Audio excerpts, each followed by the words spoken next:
Hey, in last week's video, I talked about why you don't have any money, why you don't have any money to grow the business, why you don't have any money to hire great people.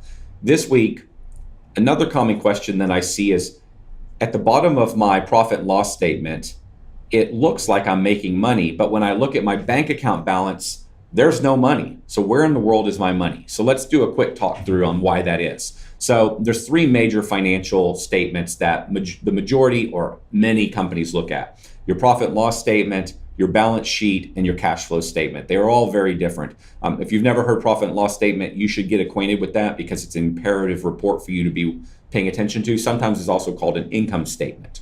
All right, so I've got a fictitious profit and loss statement created over here on the left.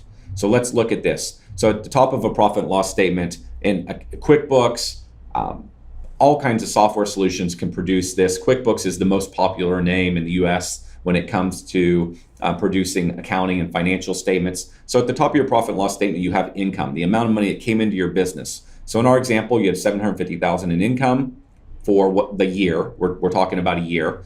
And then you have expenses. So these items right here are representative of expenses. So your owner's salary for the year was you paid yourself $70,000. Your field labor, the cost to produce the work, was $375,000. You had $89,000 in material cost, fuel of $31,000, and you had interest on loans of $17,000. You have additional expenses. I just gave you some examples. Your total expenses for the year were $705,000. Actually, I didn't want to go with that number. That's going to be $655,000 is the number I would rather use. You generated $95,000 in profit, a 13% profit margin. So you look at the bottom of your report, and that's basically how the report works. You have income at the top, you have expenses, and at the bottom you have your profit or your loss. You either made money or you lost money. So in your example, in our example here, you made $95,000. So you look at it and you're like, hey, good year. I made $95,000, and on top of that, I took home a $70,000 paycheck. So in an ideal world, that $95,000 that you made in profit could be reinvested somewhere. It could be reinvested into marketing or paying down debt or buying trucks and equipment.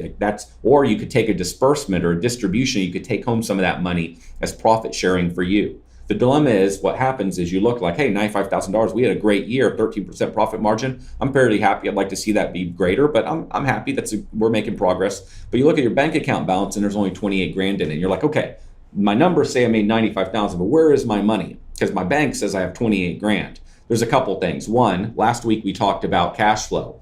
You have a whole lot of money that's being loaned out. So for example, as you were growing the business this year, maybe you started out as a $450,000 company, you grew to $750,000. And what you're doing is you're generating invoices at the end of the month, and then your clients are paying you sometime in the next month. Well, it costs you cash to loan them that money, to wait on them to pay you. And so some of the $95,000 could have simply been consumed in that money right now is in the form of receivables, meaning they owe you money, or it's in the form of work that's been performed that you incurred the cost, but you've not yet invoiced it. That's one place that some of your money could be. But then really common offenders, if you kind of look down at the bottom left, is you're repaying debt. So you went out and you financed a truck and your monthly payment on that truck is $1,800 or $800. And for the sake of simplicity, $100 of that is interest. And so what happens is on your profit and loss statement in this interest bucket, only $100 per month of your $800 payment shows up on your profit and loss statement. The other $700 of paying down the principal, that is a balance sheet item. That is represented on paying down liabilities on your bank balance sheet, which might be growing your equity in the business, okay? There's some other factors that could influence how much you're growing equity by. But for simplicity, the $700 of paying down the principal is more so reflected in the reduction of debt on your balance sheet, and only the $100 in interest is shown on your profit and loss statement. So in my interest expense category, $100 would have incremented for the month. So what happened is your bank balance went down by $800. $100 of that was reflected on your profit and loss statement. So now your profit is not really, but in a sense, overstated by $700. And your balance sheet was adjusted by $700. That's one example of where the big example, probably one of the biggest offenders or examples is you're loaning money out to your clients, you're waiting to get paid. So you've got money that you're not seeing in your bank account that's on loan. It's essentially profit you've accumulated, but you can't take it out of the business because you're loaning it out to your clients for free now because you're not getting paid by credit card or getting paid fast. That's one. Number two is you're paying down debts and only the interest shows on your profit and loss statement. That's another one. Another one might be that last year you used a line of credit and you ran your line of credit up $100,000. And that line of credit paid for, let's call it material cost and labor. So the materials that you bought and the team that you paid, you deducted all of that. Like last year, those were shown as expenses in your system. So they made your field labor and your materials costs go up last year. You borrowed $100,000 to pay for those things. And so what that did is you expensed them last year, which brought down your profits because you had more expenses. So your profits came down, showed you had less money.